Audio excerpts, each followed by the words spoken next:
Hi friends, welcome back to my channel. আমার আজকের recipe হলো আলু পটলের কষা। পটলের এই দুর্দান্ত রেসিপিটা কিভাবে বানিয়েছি চলুন দেখে নিই। একটা বাটিতে আমি পটল আর আলুকে ভালোভাবে কেটে ধুয়ে পরিষ্কার করে নিয়ে নিয়েছি। এবার এর মধ্যে আমি মাখিয়ে দেব অল্প করে নুন আর হলুদ।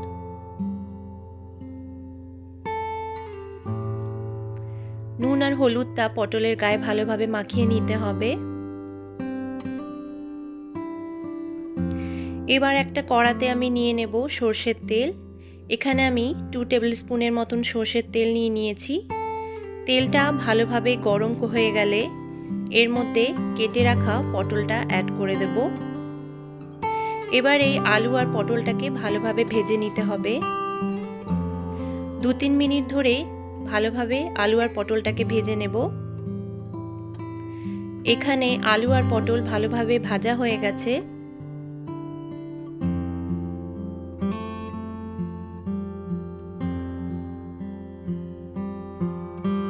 এবার এটা তুলে নেব।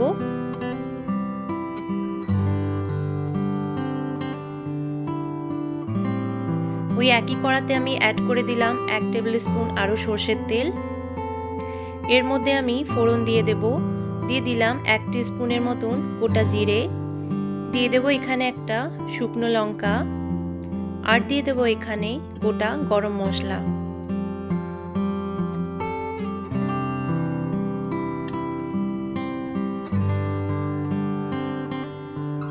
ফোড়নটা ভালোভাবে গরম হয়ে এলে এর মধ্যে অ্যাড করে দেব পেঁয়াজ বাটা।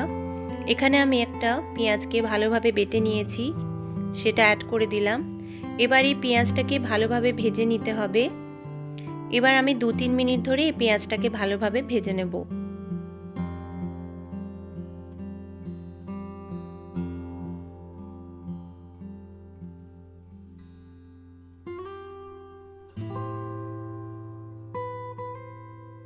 পেঁয়াজটা ভালোভাবে ভাজা হয়ে গেছে। এবার এখানে অ্যাড করে দেব আদা বাটা আর রসুনের বাটা।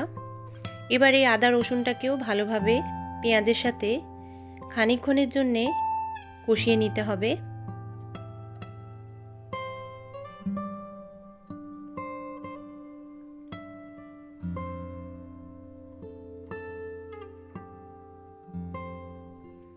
এখানে আদা রসুন পেঁয়াজের সাথে ভালোভাবে ভাজা ভাজা হয়ে গেছে।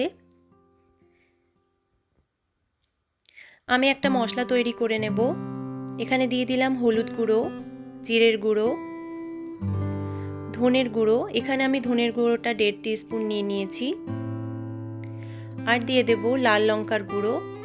এখানে আমি কাশ্মীরি লাল লঙ্কার গুঁড়ো নিয়ে নিয়েছি। এবার অল্প সামান্য জল দিয়ে এই সমস্ত মশলাকে একটা ভালো পেস্ট তৈরি করে নিতে হবে। এই মশলার সমস্ত পরিমাণ আমার ডেসক্রিপশন বক্সে দেওয়া আছে, আপনারা চেক করে নেবেন। তৈরি করে রাখা এই পেস্টটা এবার কড়াতে আমি দিয়ে দিলাম। অল্প সামান্য এখানে জল অ্যাড করে দিলাম। এবার সমস্ত মশলাগুলোকে ভালোভাবে মিশিয়ে খানিকক্ষণের জন্য এবার কষিয়ে নিতে হবে।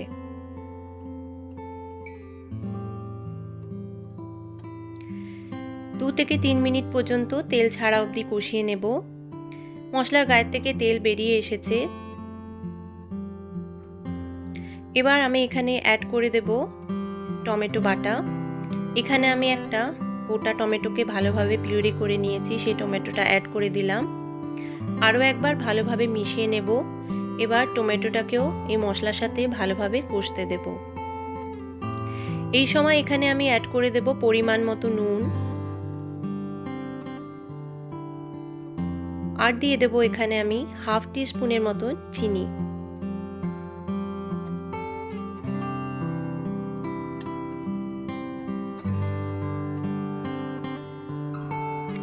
তেল ছাড়া অবধি ভালোভাবে কষিয়ে নেব।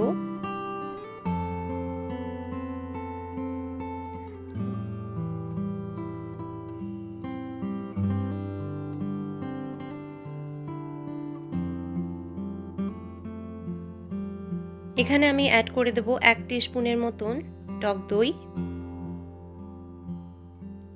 এবার এই দইটাকেও মশলার সাথে ভালোভাবে কষিয়ে নিতে হবে।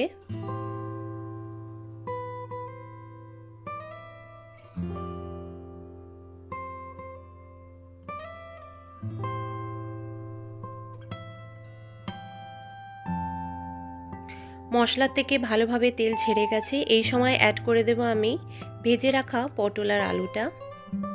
এবার এই আলু আর পটলকে মশলার সাথে কষিয়ে নেব। 4 থেকে 5 মিনিট ধরে মশলার সাথে ভালোভাবে আলু পটলটাকে কষিয়ে নিতে হবে।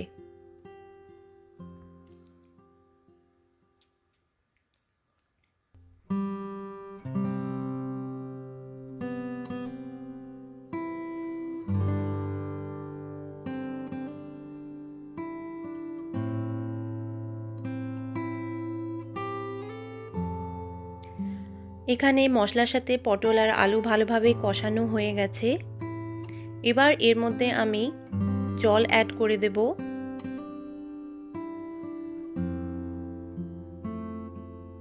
এখানে আমি হাফ কাপের মতন জল নিয়ে নিয়েছি। এবার সব কিছুকে ভালোভাবে সেদ্ধ করতে দেব। আলু পটল ভাজার সময় মোটামুটি সেদ্ধ হয়ে এসেছে। আরও এটাকে ঢাকা দিয়ে আমি 5 মিনিটের মতন সেদ্ধ করব।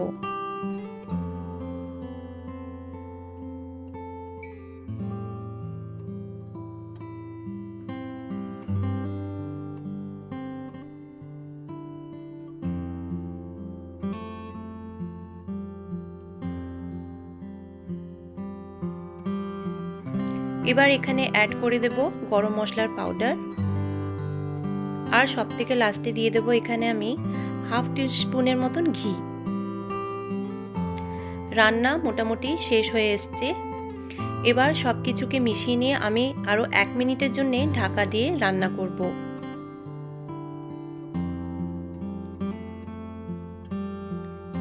সবথেকে শেষে ধনেপাতা অ্যাড করে দিলাম।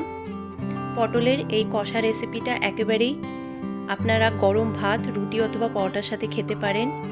খুবই ভালো লাগবে খেতে। আমার যদি এই রেসিপিটা আপনাদের ভালো লেগে থাকে অবশ্যই আমার চ্যানেলটাকে সাবস্ক্রাইব করবেন। Thank you for watching my video.